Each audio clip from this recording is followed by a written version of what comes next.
I never thought the story of my life would end up sounding like one of those cheating wife stories you see whispered about online. I always believed marriage was built on trust, sacrifice, and loyalty.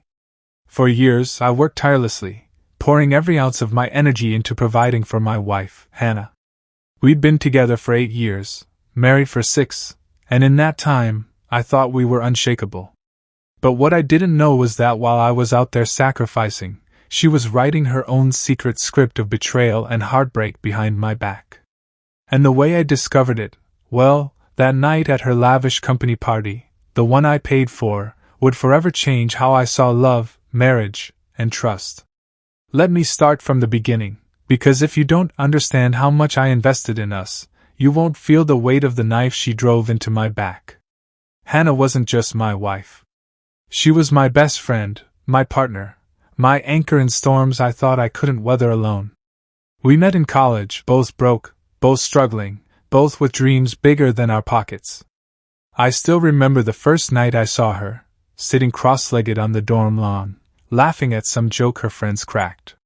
She had this light in her eyes, something that made me walk over without even thinking. Our love was simple then. Cheap pizza dinners, late-night study sessions, holding hands while walking back to our dorms under the dull glow of street lamps. Back then, she wasn't materialistic. Back then, she didn't care about fancy clothes or high-end restaurants. She cared about us. But people change. Or maybe, they just reveal who they've been all along. After graduation, I worked 2 jobs to support us while Hannah built her career. She was ambitious, always talking about moving up the ladder, making a name for herself. I admired that about her. I wanted her to shine, so I made sure she never had to worry about bills, about rent, about anything.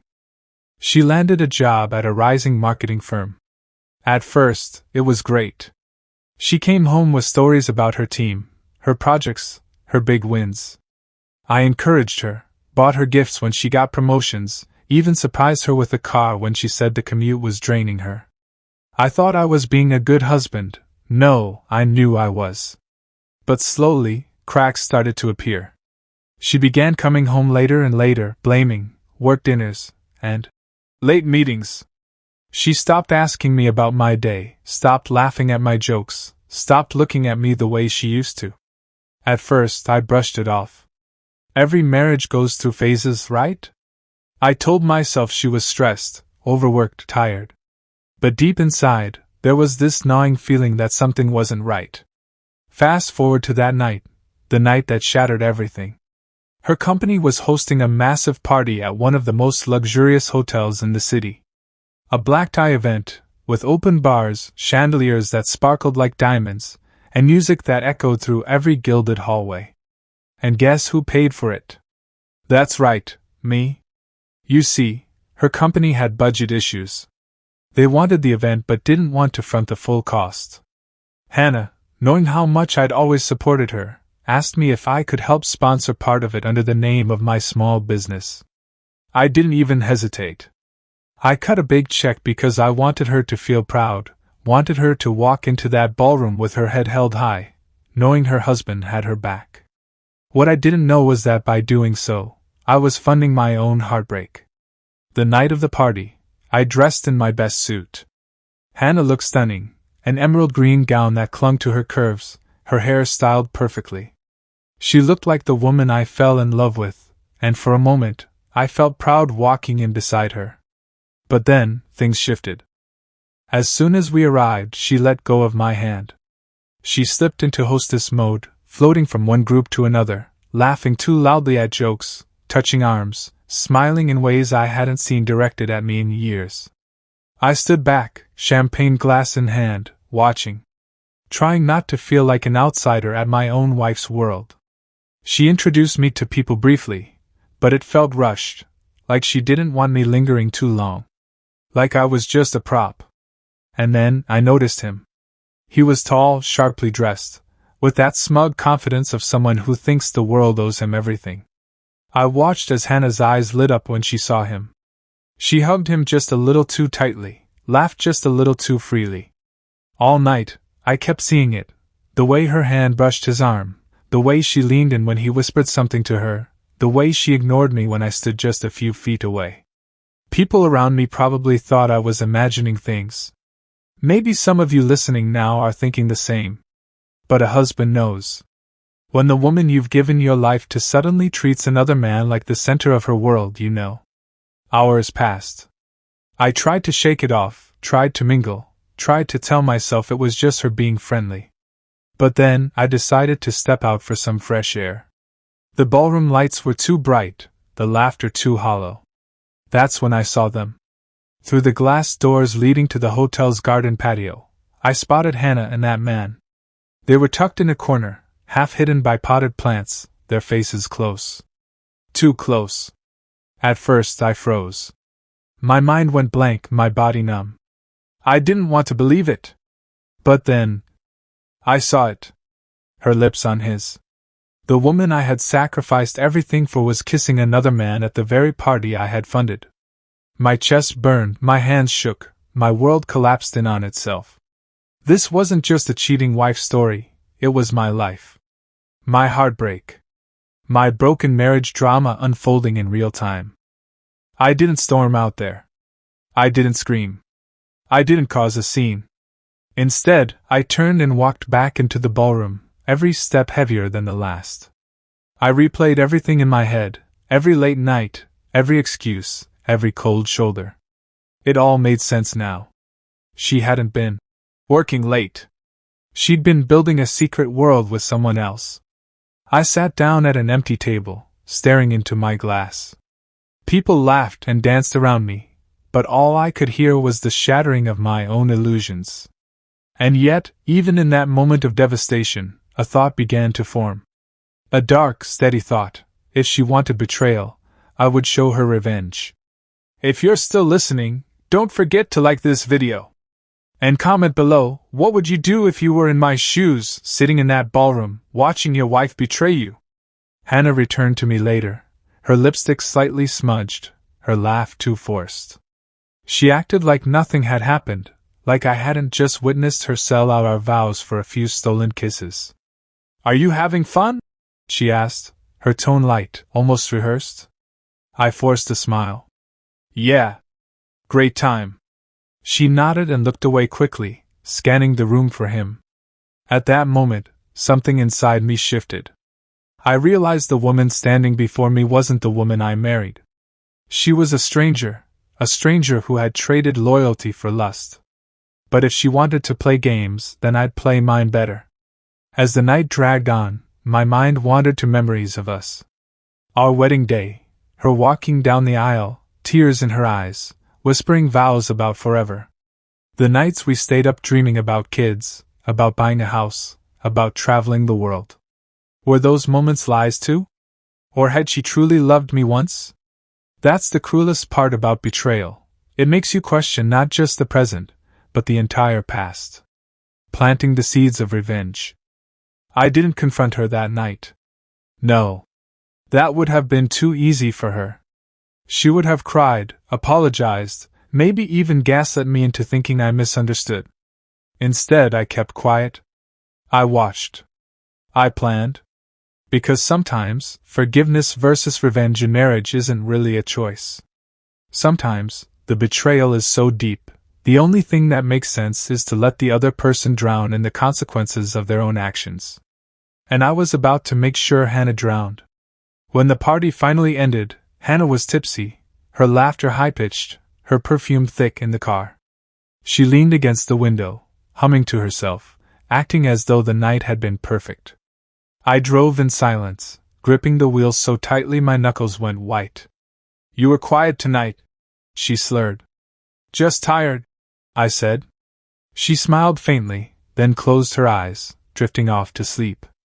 I glanced at her, at the woman I thought I knew, and realized that the love I once felt had been replaced by something darker. Something colder. She didn't know it yet, but her betrayal had lit a fire in me. A fire that would consume not just her lies, but everything she thought she could get away with. That was the night the old me died. And the man who replaced him? He was no longer interested in saving a broken marriage. He was interested in justice. Subscribe if you want to hear what happened next, because trust me, it only gets darker from here. The morning after the party, I woke up earlier than usual. Hannah was still asleep beside me, her breathing steady, her face peaceful. To anyone looking in, she would have seemed like the perfect wife, resting after a glamorous night. But I couldn't unsee the truth. I couldn't unsee her betrayal. It was strange, really. I expected rage to consume me, expected to scream, throw things, demand answers. But instead I felt cold. Numb. Like my heart had wrapped itself in ice to survive the burn. I slipped out of bed quietly, made coffee, and sat at the kitchen table staring at nothing. My mind replayed everything. The way she kissed him, the way she smiled at him, the way she ignored me at the very event I paid for. That was the moment I knew this wasn't just about her cheating. This was about me reclaiming my dignity. And I wasn't going to do it by yelling or begging. No. I was going to do it by making her face the consequences of her actions. Over the next few days, I acted normal. Good morning, babe. How was work? Want me to cook dinner tonight? I kept the mask on so perfectly that Hannah didn't suspect a thing. She probably thought I was still blind, still playing the role of the loyal husband who didn't notice his wife sneaking around. But underneath, I was gathering information. I watched her routines more carefully. I noted when she left for work, when she came home, the excuses she gave for being late. I checked her phone when she was in the shower, though she'd grown smart and started deleting messages. Still, a few notifications slipped through. Enough to confirm what I already knew: the man from the party wasn't just a coworker. He was her affair. One night, while she was out, working late, I sat in our living room flipping through our old wedding album. Each photo felt like a dagger. Her smile at the altar. Her hand clutching mine during our vows. The promise she made in front of God, our families, everyone. To love, honor, and remain faithful. Faithful. The word echoed in my skull like a cruel joke. I thought about the sacrifices I had made for her career, the way I had carried us through tough times, the way I had never once betrayed her. And now, she had thrown it all away for cheap thrills in office corners and hotel gardens. That's when the seed of my revenge started to grow roots. The next weekend, Hannah suggested we go shopping for new furniture. She was giddy, talking about redecorating the living room, maybe buying a new dining table. I smiled. Of course. Let's do it. But instead of saying yes to every suggestion like I usually did, I started questioning her choices. Do we really need this right now? You've been spending a lot lately. She blinked, caught off guard. Well, yeah, but we both earn, don't we? True, I said, sipping my coffee. But don't you think we should save? You never know when rainy days come. Her face tightened. She wasn't used to me pushing back. For years, I'd been the provider, the supporter, the man who said yes to everything. Now, I was subtly pulling away, planting the first doubts in her mind. It wasn't long before I caught them again. One evening, I decided to follow her. She had said she was meeting a client for dinner. I let her leave first, waited 10 minutes, then drove after her. She didn't go to a client meeting. She went to a quiet Italian restaurant tucked into the corner of the city. I parked far away, slipped inside unnoticed, and watched from the shadows. There she was, my wife, sitting across from him. Their heads close together, their hands brushing across the table, laughter spilling out like they were in their own world. And me? I was the ghost, the husband funding their dates without them even knowing it. I clenched my jaw, my nails digging into my palms. Every instinct in me wanted to storm over, flip the table, and expose them in front of everyone. But I didn't. Because revenge, real revenge, isn't rushed. It's patient. It's precise. When Hannah got home that night, she was glowing. Not the kind of glow a client dinner gives you, the kind that comes from forbidden affection. How was your meeting? I asked casually. She kissed my cheek. Exhausting. Clients are such a pain sometimes. I smiled back, hiding the fire raging inside me. I bet. Lying came so easily to her now. Too easily. One night, I woke up at 2 a.m. and found Hannah missing from bed. Her phone buzzed on the nightstand. I glanced at the screen. It was a message preview. Him. Last night was incredible. Can't wait to see you again. My blood ran cold. She wasn't just kissing him. She was sleeping with him. I sat there in the dark, staring at that glowing screen, my heart pounding like a drum. Every memory of us felt like ash in my mouth. Every sacrifice I had made felt like a joke. That was the breaking point. That was the night I decided her betrayal wasn't just going to be uncovered. It was going to be destroyed. I didn't tell her what I saw. Instead, I started preparing. I quietly met with a lawyer, learning about my rights, what divorce would look like, how assets could be split. I began gathering financial records, documenting her spending habits, her late nights, her lies. At the same time, I started building a facade of normalcy at home.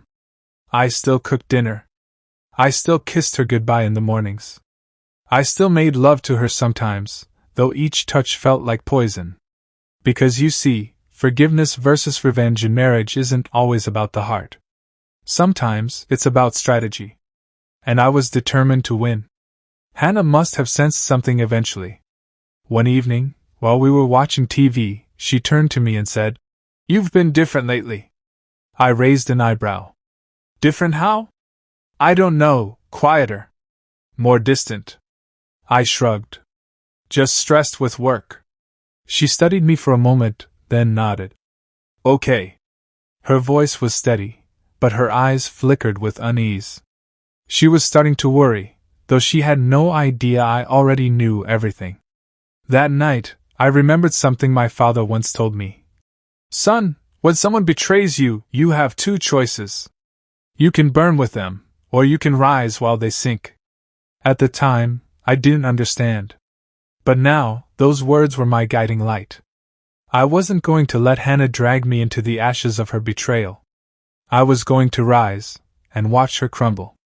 My opportunity came sooner than I expected. Hannah's company was planning another event, this time, a retreat for their top executives. Hannah was in charge of organizing it, and guess who she turned to for financial support, again.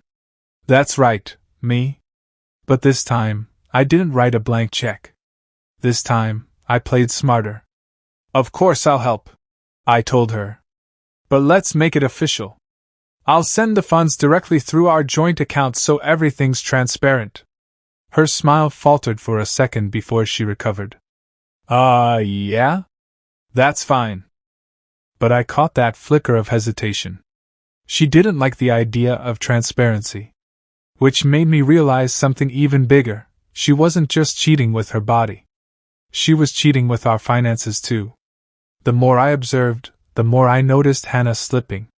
She was careless now, forgetting to delete some texts, leaving receipts in her purse, even talking about late nights, when I already knew she was elsewhere. One evening, she came home smelling like cologne that wasn't mine. She didn't even notice until I hugged her and pulled back slightly, my nose wrinkling. "What's that smell?" I asked lightly. She froze. "What smell?" "That cologne." "It's not yours, is it?" She laughed nervously. "Oh, must have been from a coworker. He hugged me goodbye after a meeting." I nodded, pretending to buy it. Inside, I was smiling. She was digging her own grave, and I was letting her.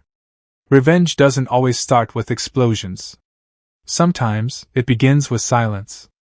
I began pulling money out of our joint account and transferring it quietly into a separate one.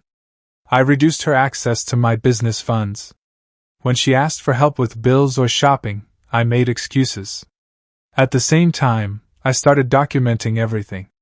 Screenshots of texts, photos of her with him, timestamps of her lies. Because when the time came, I wasn't just going to expose her to me. I was going to expose her to everyone. I knew the day was coming. The tension between us was growing, her lies piling up higher and higher. She still thought she was in control, but I had already flipped the script. I just had to wait for the perfect moment, the moment when her betrayal would cost her the most. And that moment was approaching faster than she realized. Because at her next company retreat, the one she begged me to help sponsor, I wasn't just going as her husband. I was going as her executioner. The retreat was a 2-day affair at a lakeside resort, the kind of place where people pretend to be closer to nature while actually networking in disguised suits. Hannah was thrilled. This was her chance to shine, to prove she could manage a high-profile event. She'd asked me again to help with the accommodation packages and transport logistics. I agreed, but everything I did from that point felt like lining up dominoes. I wanted the fall to be public, undeniable, and merciless in the way truth can be. We left together that morning, the car packed with clothes, chargers, and the quiet between us that felt heavier than luggage. She chatted excitedly about schedules and team-building activities, about the keynote speaker who'd flown in from overseas. I listened, took it in, and smiled when necessary. Underneath, I was calm, cold, even. I'd spent weeks planning how to make the revelation irreversible. I wasn't doing it out of cruelty alone. I was doing it out of a sense of justice for every lie, every stolen hour, every dollar she'd asked for without thinking about what she was buying with it. When we arrived, the resort staff greeted us warmly, unaware that the couple checking in would trigger a chain reaction that none of them expected. Hannah ran off to her team's briefing, and I found my way to the room I'd booked, a room that, unknown to her, had a small, unobtrusive camera I'd placed for my own record. Call it paranoia. Call it precaution. Call it revenge. The camera wasn't for blackmail. It was for hard evidence. I'd also prepared backups, email threads she'd forgotten to archive, screenshots I'd taken while she thought I was asleep, and one carefully compiled folder on a USB stick labeled, "For the Retreat." I walked through the halls toward the conference center while Hannah hustled. She greeted coworkers with the same smile she'd used the night of the party, the smile that softened around the edges when she saw him. The man was there, of course, the confident coworker who'd made our home an optional backdrop to his late-night conversations with my wife. They greeted each other like conspirators, and my stomach twisted with the same old ache. But instead of confronting them with a scene, I placed the USB stick inside the organizer's desk while everyone was distracted, an old trick, a planted file that would make its way through the event's laptop when the IT team updated the presentation. It was a cold-blooded move, I'll admit. I justified it to myself with every betrayal she ever made. If she wanted to risk everything in the shadows, then I'd bring the shadows into the light. The retreat began with workshops and awkward icebreakers. Laughter filled the conference room, but the laughter had an edge now. I sat in the back, listened to motivational speakers talk about teamwork and integrity, and felt my own integrity being fought over in the silence of my chest. Someone joked about office romances. Everyone laughed politely. I looked at Hannah and the man, watched their eyes meet, the quick, private smile they shared. Enough, I thought. At lunch, the IT guy plugged my USB into the main laptop to display a sponsor thank you slideshow, an innocuous set of logos and itinerary slides. But because I'd named the file with a title that sounded legitimate, who would doubt a file named Retreat_logistics_final? The laptop opened it without checking. The screen filled with photos and text I'd compiled, screenshots of messages between Hannah and him, timestamps, photos of them together, receipts, and a short recorded voice note, my voice, where I calmly narrated the timeline of their affair and how I'd discovered it. I watched the room go still as the images unfolded. Hannah looked at the screen, then at me, then back at the screen. The man's face flipped from amused to pale. Conversations died in people's throats, like lights switching off. Someone murmured, "Is that?" The speaker paused, then, realizing what was on the screen, frantically tried to close the file. But the laptop froze. The photos and messages were already across the conference's projection and into multiple phones as people saved screenshots. Technology had become my loudspeaker. I rose slowly, walking toward them, each step measured.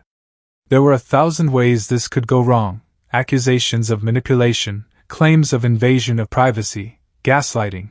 But the evidence was clear. timestamps, contexts, words that couldn't be excused as just friends. I stood in front of Hannah and looked at her for the first time in a long time without the softening lens of marriage. "Hannah," I said, my voice even, the way a judge's voice might be. "Do you want to explain this to the room? Or would you prefer that I do it for you?" There was a flurry of shame, anger, confusion. She was red, her breath shallow. The man stammered something about mistakes, about being misinterpreted. A few colleagues edged away. Others reached for their phones and began recording, because that's what people do now. They preserve the moment when the curtain is ripped away. She tried to speak, to diffuse, to say it wasn't what it looked like. But words were useless in the face of screenshots showing hotel reservations, a photo of them mid-embrace with metadata showing it was taken 2 nights ago, messages where she'd written things like, "I can't wait to see you again," and him replying, "Me either." This wasn't a private quarrel anymore. It was a public unmasking. Someone asked if I'd been aware of any of this before. I let the silence answer. It felt strange to be the calm in a storm I'd caused, but I had my reasons. I didn't want a messy brawl. I wanted the truth to settle. I wanted people who admired her professional polish to see the person behind the smile. The next hours were a blur of whispered gossip and hushed calls to HR. Hannah was escorted to an empty office where she sat and trembled, for once unable to perform the composed executive she always played at work. The man was told to leave. HR asked me to stay and tell my side. I told it plainly, how I'd seen them, the texts, the late nights. They took notes, and I realized the world I'd inhabited for years, the one where my silence protected the family, had ended. The consequences were immediate. The company paused the event, the retreat atmosphere turned thin and brittle, and the colleagues who'd once praised Hannah's drive now watched her like a cautionary tale. That night, in the hotel room, Hannah cried like I'd never seen her cry, raw, unstructured grief. "I didn't mean to hurt you," she said between hiccups. I was confused. "He made me feel alive again. I'm sorry." She reached for me, but I drew my hand away. Her touch felt foreign. I had expected pleas for forgiveness, bargaining, explanations more elaborate than confused. Instead, there was a nauseating blend of guilt and entitlement. Guilt because she'd been exposed, entitlement because she seemed sure everything could be fixed if she apologized sincerely enough. "Did you ever think about what it would do to me?" I asked quietly. "To our life? To everything we built?" She looked down, ashamed. "I thought maybe I'd stop and then it would be over." Her voice broke. "I didn't mean for it to go on." I had wanted her to tell me the whole truth, not to patch the wound and go back to the same life. "You made choices," I said. "You chose to risk us." Over the next days, the legal consequences began to appear. HR informed me they were starting an internal investigation. The company placed Hannah on leave while they decided on disciplinary measures. Friends took sides, some offering hush support. My parents called me to ask what happened, and I spoke honestly for the first time without the filter of embarrassment. One of the strangest parts was how quickly people's perceptions changed. The same colleagues who'd sent her congratulatory notes turned guarded, cautious. The woman who demanded applause was suddenly a source of whispered speculation. But exposing her at the retreat was only one part of the plan. I'd also confronted the financial side, the pull of our joint account that she treated like a piggy bank to fund dates and gifts for a man who never respected our vows. With proof in hand, the lawyer I'd consulted earlier helped me secure my finances, prevent large withdrawals, and prepare papers to protect the business I'd spent years building. It was a pragmatic step, and in the quiet moments of it, I felt less like someone exacting revenge and more like someone reclaiming what was rightfully his. People asked me afterward whether I regretted making the truth public. Would I have handled it differently if the affair had remained private? The honest answer is that I don't regret it. The regret I have is for the childlike part of me that once believed love could conquer secrecy simply by being patient. The revelation was brutal, but it cleared the fog. There was no more pretending. There was no more slow poisoning of a marriage by lies. For better or worse, everything was now stark and real. After the retreat, Hannah and I attempted one honest conversation with the counselor present. It was a test, a staged environment where apologies were demanded and responses measured. She claimed she loved me in a distance-filled way, more like a statement than a plea. I told her that love meant accountability. She cried, the counselor nodded, and we left with no resolution. People expected fireworks, the kind that would tear down a marriage in quick ignition. What they didn't know was that my revenge had never been about spectacle. It had been about choice. I could rip her publicly, shatter her career, and walk away with a hollow victory. Or I could use the truth to rebuild myself, to decide what kind of man I wanted to be after betrayal. I chose the latter. I chose myself. Divorce papers were drawn up, then paused, then drawn up again. Legal battles are never clean, but mine was made easier by the documentation I'd collected. The company's investigation led to Hannah's suspension and then, eventually, termination. She lost the position she'd worked to build, yes, but the cost of that loss fell unevenly. She lost professional respect, social support, and the comfortable routine she'd taken for granted. I didn't celebrate her downfall. I simply watched as consequences matched actions, and that in itself felt just. There were moments of hypocrisy that cut me, the times I felt relief at her suffering, and the times I imagined her waking up one morning alone, regretting everything. In the end, I realized both of those feelings could exist together. I felt sorrow for the life we'd lost and indignation for the deceit that caused it. Weeks after the retreat, she asked if we could meet to talk, really talk. We sat across from each other at the same kitchen table where once we'd whispered dreams into each other's ears. She looked smaller now, no longer the woman who commanded rooms. The city around us had an almost obscene indifference to our personal tragedy. Cars drove by, seasons changed, and life kept going, which made our small, personal apocalypse feel both ridiculous and profound. "I want to understand why," she said.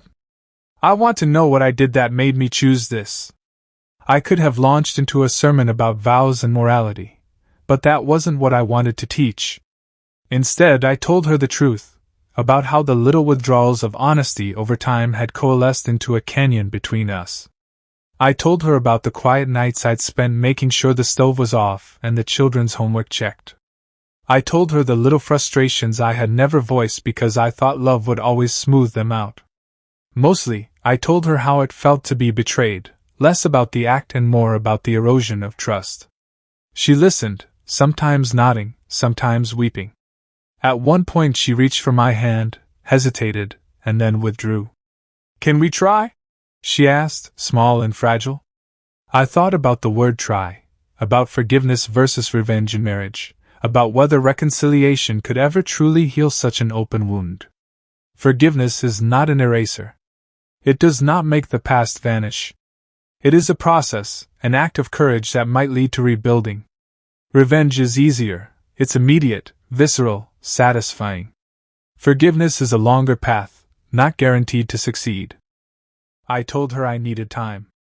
I told her I couldn't promise reconciliation, that trust had to be earned back step by step. She agreed to counseling, to transparency, to rebuilding a life without secrets. Whether she meant it fully or only meant it enough to keep a thread of hope, I couldn't tell. For my part, I began rebuilding my life in ways that had nothing to do with her. I focused on the business, on friends who still cared, on small routines that made my days feel mine again. Months passed. She attended therapy. She reapplied for jobs. She called to apologize, sometimes sobbing into the phone, sometimes the apologies felt like a pattern of performance. I guarded my heart but allowed healing in small doses, a shared holiday meal with families, civil conversations when we had to coordinate finances. The marriage limped on in the shadows, not healed but no longer feverish with secrecy. One afternoon, I bumped into her outside the local grocery. She was different, not only in circumstance but in bearing. There was humility in her apology then, not theatrical sorrow but quiet recognition.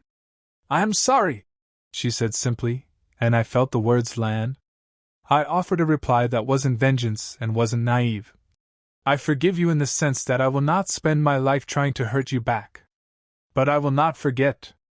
Trust must be rebuilt, not promised. She nodded, and something in that simple exchange felt like the final note of a symphony that had already played. Life would not return to what it was. It shouldn't. Sometimes the most honest thing two people can do after betrayal is to accept change and move forward, whether together or apart.